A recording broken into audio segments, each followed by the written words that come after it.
সংগ্রামী শুভেচ্ছা। আজকে ঢাকা বিশ্ববিদ্যালয় কর্তৃপক্ষ আমাকে ডেকেছিলেন, সেই আহ্বানে সাড়া দিয়ে আমি ঢাকা বিশ্ববিদ্যালয়ের মাননীয় তেজারাজ স্যার তার নেতৃত্বে যে তদন্ত কমিটি গঠিত হয়েছে সেখানে আরো 5 জন শিক্ষক অন্তর্ভুক্ত আছেন, তাদের সামনে বক্তব্য দেওয়ার জন্য হাজির হয়েছিলাম। আপনারা জানেন 2019 সালে যে ডাকসু নির্বাচন অনুষ্ঠিত হয়েছিল, আমরা ছাত্র অধিকার পরিষদের পক্ষ থেকে প্যানেল দিয়েছিলাম। আমরা যতটুকু তথ্যপত্র পেয়েছিলাম ভিপিজিএস সহ আমরা সর্বমোট কেন্দ্রীয় সংসদে 11টি পদে জয়ী হয়েছিলাম। কিন্তু ওই ডাকসু নির্বাচনের ফলাফল ছিনতাই করা হয়েছিল।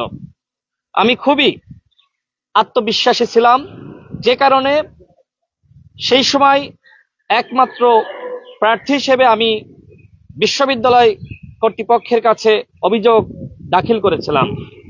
সেই সময় একটি তদন্ত কমিটি তারা গঠন করে, কিন্তু সেই তদন্ত কমিটি তথ্যপত্র পাওয়া সত্ত্বেও সঠিক তদন্ত প্রতিবেদন দাখিল করেনি। এরপরে যখন শিক্ষার্থীদের আন্দোলনের মুখে একটি সফল গণঅভ্যুত্থান রচিত হয়, আমি আমার যে অভিযোগপত্র ছিল সেটার লিগাছি ধরেই আমি আবারও আরেকটি অভিযোগপত্র ঢাকা বিশ্ববিদ্যালয়ের বর্তমান মাননীয় উপাচার্য বরাবর দাখিল করি। তিনি পরবর্তীতে ঢাকা বিশ্ববিদ্যালয়ের বর্তমান তেজারাজ স্যার তার নেতৃত্বে একটি তদন্ত কমিটি গঠন করেন। এর আগে আমাকে উক্ত তদন্ত কমিটি ডেকেছিলেন, আমার কাছ থেকে বিস্তারিত তথ্যপত্র তারা নিয়েছিলেন। আজকেও তারা দ্বিতীয়বারের মতন আমাকে ডেকেছেন এবং বিস্তারিত তথ্য উপাত্ত নিয়েছেন এবং আমার বক্তব্য জানতে চেয়েছেন যে আমরা এখন কি চাই। আমি যেটি বলেছি, যেহেতু গোলাম রাব্বানী ওই সময় অবৈধভাবে ছাত্রত্ব নিয়ে ডাকসু নির্বাচন করে, সুতরাং গোলাম রাব্বানীর ছাত্রত্ব বাতিল করতে হবে এবং তিনি কোনোভাবেই জিএস হিসেবে নির্বাচিত হননি।